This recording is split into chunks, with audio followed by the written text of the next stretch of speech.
I was coming back from Nigeria a few days ago. I got to the customs and the lady asked me a question. She said, do you have food items in your bag? And if you're a Nigerian coming from Nigeria and you like African food like we do, you will come with African food.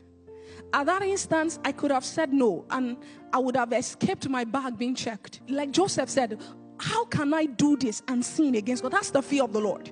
That people may not see you, the things you do in private, but because you understand the reverential fear of the Lord, there are things you don't do. That all things are lawful for me, but not all things are permissible. I said, yes. And then he called on one of the officials. They checked my bags and some of the most precious things I brought all the way from Nigeria. In fact, I had to pay for extra luggage, like an overweight luggage, just to bring those things to the US. And imagine getting to customs and then they take those things and they trash you before your very eyes. And I said to myself, I would rather lose going in the way of righteousness than lying and, sit back at home enjoying those things. The fear of the Lord, it will caution you. Bible says that the love of God constraineth us. There has to be a constraint that every time you want to take a wrong step, something in you, tells you no. Your conscience steps in and says, no, that is contrary to the nature of God that you carry.